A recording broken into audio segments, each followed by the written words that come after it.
Fear the Walking Dead is AMC's prequel to The Walking Dead, but it's a totally different beast than the original. Fear takes place in a world that's much more similar to ours than the post-apocalyptic South. It's really easy to see yourself in the shoes of Travis, Madison, Alicia, Tobias, Nick. I mean, not so much the heroin-addicted Nick, but Tobias definitely. If you're on the internet right now, you probably relate most to Tobias. They say it's not connected. It is. For reports in 5 states, it's spreading. You need to spend less time online. That guy knows what he's talking about. Basically, what would happen if society collapsed today? How would you learn about it? What would you do? Where would you go? And would you survive? We'll find out in this hashtag news as we explain how the zombie apocalypse could really happen.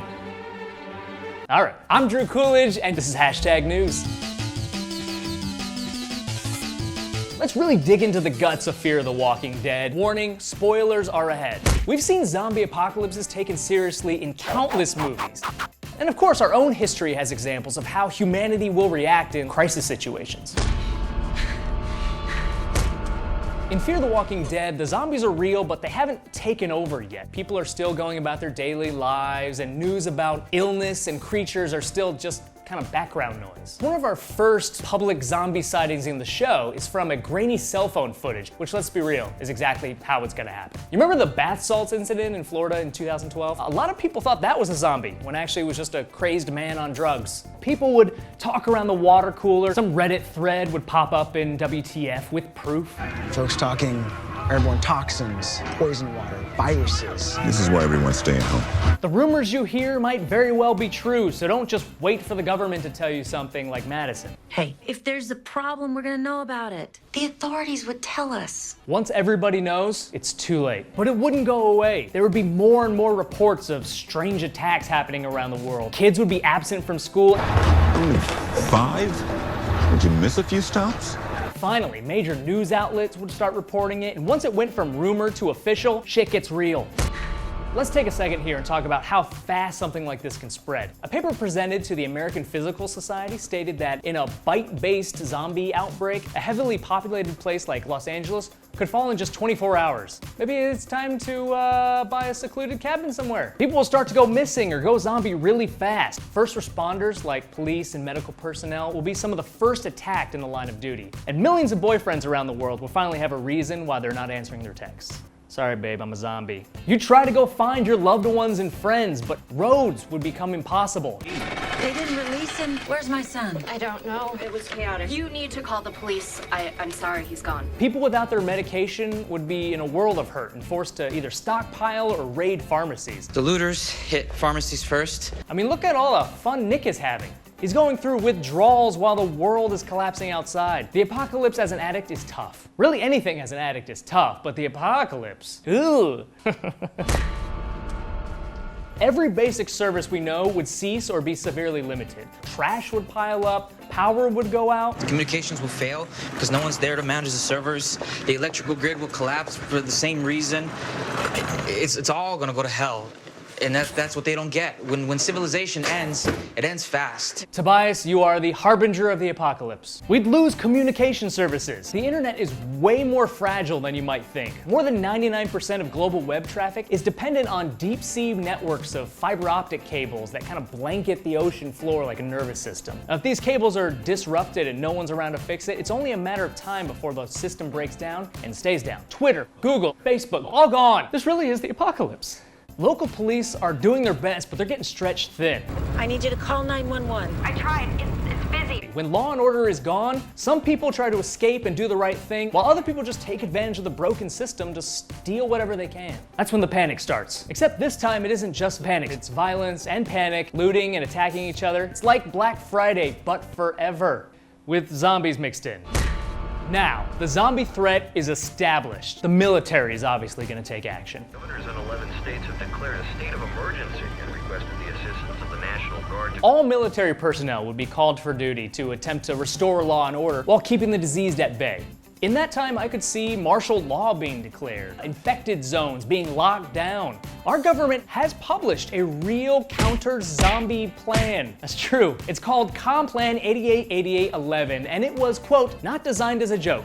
So that's good. It's very technical and boring, which is how you know it's real. In it, we learn the president would be whisked away to a fortified bunker, most likely off at Air Force Base in Omaha, Nebraska. That's where President Bush was taken during 9/11. It's basically the country's crisis White House.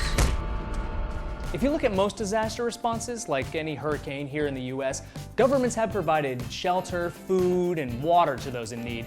This could lead to protected safe zones being built and overseen by the government. These camps will be used to protect the living, but most likely you'll have to get screened in order to qualify. If you're infected, well, then you may be left for dead. What? If you look at most disaster responses, governments have provided shelter, food, and water to those in need. But normally this is in the aftermath, not during a global crisis that is trying to eat you. Now, not all is lost. We have some very smart scientists at the CDC. Unless they go a little crazy. This is our extinction event. And as long as it's not some sort of hyper-mutating virus, we can hopefully get some kind of cure going. Now, unfortunately, Con Plan 888811 is not that great. First of all, nukes are suggested as an option. Now, we know to get rid of zombies, you gotta kill their brain. Nukes would kill their brain, their bodies, the forest around it, the entire city, most of the country. Can we hold back at some nukes for just a second? A couple of headshots is all we need.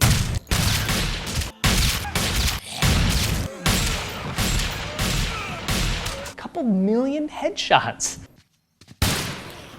Even worse, the plan specifically states that military bases couldn't hold more than 30 days of food and water. That's less than a month of zombie fighting before we're all dead. 28 days later will happen. 28 days later. The takeaway here is that if the military wants to fight a zombie horde, they're gonna have to adapt. Get away, run, get out of town, provided you come up with that idea before everyone else has that idea.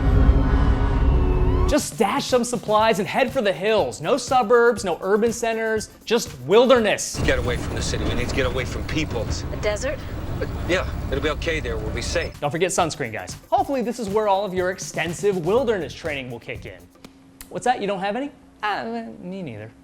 There is more hope for our world rather than the Fear of the Walking Dead world because we're more informed than these characters. Zombies and zombie culture doesn't exist in the Walking Dead universe. So we do have that leg up on this universe since we think about and see zombies all the time. If I see some lumbering guy eating a person, I'm gonna say, hey, that's a zombie. And everyone's gonna go, oh yeah, we know exactly what that is. Shoot him in the head, don't get bitten. He got run over and stood back up, he must be a zombie. We know exactly what that is. We're smart. I'm excited about Fear the Walking Dead. We get to witness everyone's first zombie kill.